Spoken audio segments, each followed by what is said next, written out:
आउज़ुबिल्लाहिमिनश्शैतानिर्रजीम बिस्मिल्लाहिर्रहमानिर्रहीम नाज़रीन अस्सलाम वालेकुम। ਇਹ ਵੀਡੀਓ ਕੁਝ ਅਰਸਾ ਅਸੀਂ ਪਹਿਲੇ ਬਣਾਈ ਸੀ। ਮੂਸੇ ਖਟਾਣੇ ਇੱਕ ਮੇਲਾ ਲੱਗਾ ਸੀ, ਉਹਦੇ ਵਿੱਚ ਨਾਗਰਿਆਂ ਵਾਲੇ ਦੇ ਜ਼ੈਲਦਾਰ ਸਨ, ਹੋਰ ਦੋ ਸੀ। ਉਹਨਾਂ ਕਿਹਾ ਕਿ ਅਸੀਂ ਇਹ ਜ਼ਮੀਨ ਜਿਹੜੀ ਹੈ ਨਾ ਇਹ ਦਿੱਤੀ ਹੈ ਮੇਲੇ ਵਾਸਤੇ, ਸਿਰਫ ਕਿ ਫ੍ਰੀ ਹੈਂਡ ਦਿੱਤੇ ਹੈ ਕਿ ਇੱਥੇ ਤੁਸੀਂ ਮੇਲਾ ਲਵਾਓ, ਨੇਜ਼ਾਬਾਜ਼ੀ ਕਰੋ। ਅਤੇ ਬਾਅਦ 'ਚ ਮੇਬੀ ਉਹਨਾਂ ਨੂੰ ਕੋਈ ਰਜ਼ਾਕਾਰਾਨਾ ਤੌਰ 'ਤੇ ਮੂਸੇ ਵਾਲਿਆਂ ਨੇ ਪੇਮੈਂਟ ਵੀ ਕੀਤੀ ਹੋਈ ਦੀ ਹੈ, ਕੀਤੀ ਹੈ। ਲੇਕਿਨ ਇਹ ਵੀਡੀਓ ਸਿਰਫ ਮਾਲੂਮਾਤ ਵਾਸਤੇ ਅਪਲੋਡ ਕਰ ਰਹੇ ਹਾਂ ਤਾਂ ਕਿ ਲੋਕ ਜਿਹੜੇ ਨੇ ਉਹਨਾਂ ਨੂੰ ਐਪਰੀਸ਼ੀਏਟ ਕਰਨ ਔਰ ਸਾਡੇ ਪਿੰਡਾਂ ਦੇ ਕਲਚਰ ਦਾ ਸ਼ਹਿਰੀ ਲੋਕਾਂ ਨੂੰ ਪਤਾ ਲੱਗੇ ਜੀ। ਚੈਨਲ ਨਵਾਂ, ਮਿਹਰਬਾਨੀ ਕਰਕੇ ਸਬਸਕ੍ਰਾਈਬ ਜ਼ਰੂਰ ਕਰੋ। ਬਹੁਤ ਨਵਾਜ਼ਿਸ਼ ਹੋਵੇਗੀ ਜੀ। ਅਸੀਂ ਕੋਸ਼ਿਸ਼ ਇਹ ਕਰਨੇ ਆ ਕਿ ਜਿਸਲੇ ਸਾਡੀ ਵੀਡੀਓ ਅਪਲੋਡ ਹੋਵੇ ਐਜ਼ ਏ ਜਰਨਲਿਸਟ ਨਹੀਂ, ਐਜ਼ ਏ ਮੈਂ ਸਮਝਦਾ ਇੱਕ ਕਲਚਰ ਨੂੰ ਸਪੋਰਟ ਕਰਨ ਦੇ ਹਵਾਲੇ ਨਾਲ ਜਿਹੜੀ ਸਾਡੀ ਨਵੀਂ ਨਸਲ ਹੈ ਜਾਂ ਸਾਡੇ ਜਿਹੜੇ ਲੋਕ ਨੇ ਸ਼ਹਿਰੀ ਜਿਹਨੂੰ ਨਹੀਂ ਇਹਨਾਂ ਚੀਜ਼ਾਂ ਦਾ ਪਤਾ, ਉਹਨਾਂ ਨੂੰ ਕਿਸੇ ਨਵੀਂ ਗੱਲ ਦਾ ਵੀ ਪਤਾ ਲੱਗੇ।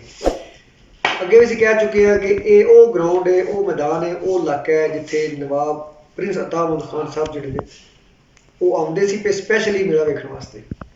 ਰਸਤੇ 'ਚ ਉਹਨਾਂ ਦੀ ਡੈਥ ਹੋ ਗਈ, ਫੋਟੋ ਹੋ ਗਿਆ, ਅੱਲਾਹ ਨੂੰ ਪਿਆਰ ਹੋ ਗਿਆ, ਅੱਲਾਹ ਤਾਲਾ ਨੂੰ ਦੋ ਜਗ੍ਹਾ ਤਾਂ ਫਰਮਾਏ। ਅਤੇ ਅੱਜ ਉਹਨਾਂ ਦੀ ਯਾਦ 'ਚ ਮੇਲਾ ਲੱਗਿਆ ਸੀ। ਗੋ ਦਿਹਾੜੀ ਇਸ ਚੀਜ਼ ਦੀ ਥੋੜ੍ਹੀ ਜਿਹੀ ਕਮੀ ਰਹੀ ਹੈ ਨਵਾਬ ਸਾਹਿਬ ਦੇ ਨਾਂ ਦੀ, ਜਾਂ ਉਸ ਮੇਲੇ ਦੇ ਵਿੱਚ ਉਹਨਾਂ ਦੇ ਕਿਸੇ ਫਲੈਕਸ ਦੀ ਜਾਂ portrait the. As a journalist ਦੀ ਗੱਲ ਕਰਨੀ ਹੁੰਦੀ ਹੈ, ਮੈਂ ਸਮਝਦਾ ਅਸੀਂ ਰੋਜ਼ ਤਾਰੀਫ ਕਰਨੇ ਹਾਂ, ਕਿਉਂਕਿ ਐਸੀ ਵੈਸੀ ਗੱਲ ਹੋ ਰਹੀ ਤਾਂ ਬਰਦਾਸ਼ਤ ਕਰ ਲਿਆ ਕਰੋ।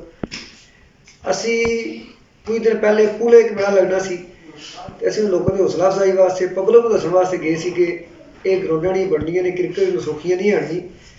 ਫੁਕਰਾ ਮਾਰਦੇ ਪਏ, ਟਰੈਕਟਰ ਰੱਖਿਆ ਸੀ ਉੱਥੇ, ਮਤਲਬ ਵੀ ਪਾਣੀ ਟੋਕਣ ਵਾਸਤੇ ਟੈਂਕਰ ਮੰਗਵਾਇਆ, ਥੋੜ੍ਹਾ ਜਿਹਾ ਕੰਮ ਨਹੀਂ ਹੈ।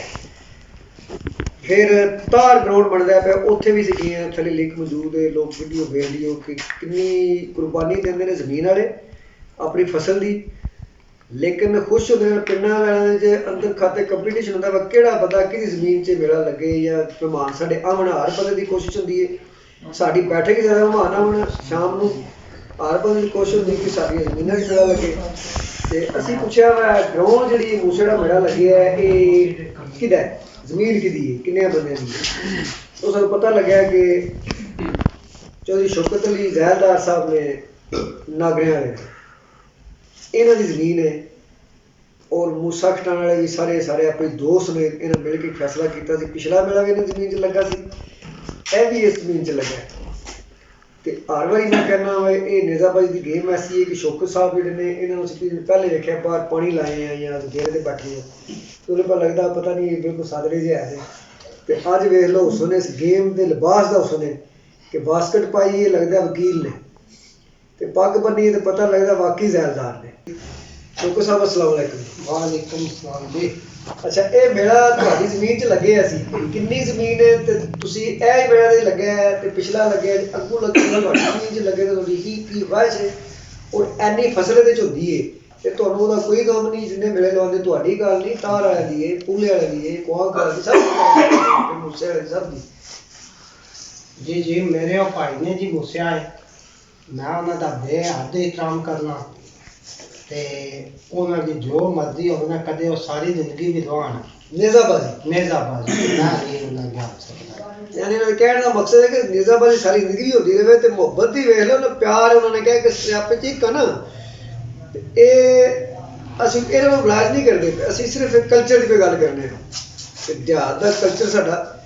ਅਸੀਂ ਇਹ ਵੀ ਗੱਲ ਪੇ ਕਰਨਾ ਇੰਤਜ਼ਾਮੀਆ ਨੂੰ, MNA ਨੂੰ, MP ਨੂੰ, ਅਗਰ ਕੋਈ ਅਹਿਸਾਸ ਹੋਵੇ ਕਿ ਸਾਡੇ ਸਮਝ ਕੇ ਪੁਲਿਸ ਤੋਂ ਆ ਕੇ ਟੁੱਟ ਜਾਂਦੇ ਨੇ, ਕਮ ਸੇ ਕਮ ਹੈ ਕਿ ਅਗਲੀ ਵਾਰ ਵਾਸਤੇ ਕੋਈ ਆਖ ਛੜੋ ਅਸੀਂ ਗੁਜਰਾਤ ਸਟੇਡੀਅਮ ਦਿੰਦੇ ਹਾਂ ਜਾਂ ਕਿਸੇ ਜ਼ੈਲੀ ਇਲਾਕੇ ਤੋਂ ਉੱਥੇ ਨੇਜ਼ਾਬਾਜ਼ੀ ਹੁੰਦੀਆਂ ਨੇ। ਚਲੋ ਫਾਕ ਸਾਹਿਬ ਤੁਸੀਂ ਕੀ ਕਹਿੰਦੇ ਹੋ ਅੱਜ ਦੀ ਨੇਜ਼ਾਬਾਜ਼ੀ 'ਤੇ? बेहतरीन माहौल आया, बेहतरीन काम होया है, ते चलो सानू भी खुशी है कि साढ़े कोल रौनक मेला लग जाता हर साल तो साल। आज का मेला कैसा सी? जी बेहतरीन माहौल सी जी, सुकून नाल दिहाड़ी गुजरी है, बेहतरीन शुगर मेला हो गया।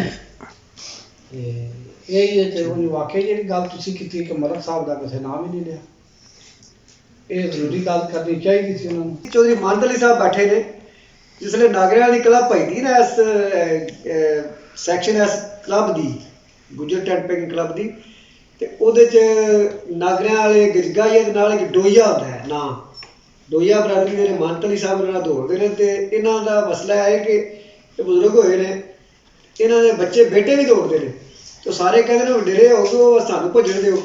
ਇਹ ਫਿਰ ਆਪਣੀ ਨਾਲ ਘੋੜੇ ਚੜ੍ਹ ਜਾਂਦੇ ਨੇ। ਇਹਨੂੰ ਪੁੱਛਦੇ ਆ ਤੁਸੀਂ ਕਿਉਂ ਨਹੀਂ ਜਾਨ ਛੱਡਦੇ, ਐਡੇ ਹੀ ਸ਼ੌਕ ਹੈ ਜਾਂ ਮਜਬੂਰੀ ਹੈ, ਕਿਸੇ ਅੱਛੇ ਸਵਾਰ ਹੋ, ਬੱਚੇ ਤੋਂ ਅੱਛਾ ਸਵਾਲ ਕੋਈ ਨਹੀਂ, ਪਰ ਤੁਸੀਂ ਕਿਉਂ ਹਰ ਵਾਰੀ ਇਸ ਉਮਰ 'ਚ ਤੁਸੀਂ ਮਾਤਰੀ ਸਾਹਿਬ ਦੱਸਣਾ ਉਮਰ ਤੁਹਾਡੀ ਕਿੰਨੀ ਹੈ ਤੇ ਇਹ ਸ਼ੌਕ ਤੁਹਾਡਾ ਕਿਉਂ ਨਹੀਂ ਖਤਮ ਹੁੰਦਾ ਫਿਰ? अस्सलाम वालेकुम जी, मेरी उम्र होगी जी 50-52 साल के करीब इंशाल्लाह। ते अल्हम्दुलिल्लाह एक मेरा बच्चा भी दौड़दा नाल, ते एक भतीजा है, बल्कि दूसरा मेरे नाल भतीजा ही है मेरा, भाई फाकत साहब का बेटा है। ते मैं बचपन का शौक रखदा सा, अल्हम्दुलिल्लाह 6-7 साल 8 तो मैं रेगुलर दौड़ रहा हूँ। बाकी पहला हालात वाक़यात नाल नहीं सी दौड़िया जा सकता, क्योंकि वसाइल नहीं सन साथ देंगे। तो हूँ अल्लाह का शुक्र है, मतलब मैं नेज़ाबाजी जी अपने खर्चे से जो करनी होंगी जी, तो अल्लाह का फजलो करम नाल नेज़ाबाजी का शौक भी दूजे बच्चे तो छोटे ने पढ़ते हैं, अल्हम्दुलिल्लाह मेरा शौक है जो वो भी पढ़ गए तो अल्लाह के हुक्म नाल भी। अच्छा कोई बात नहीं। ਇਹ ਗੇਮ ਤੁਹਾਨੂੰ कैसी लगदी?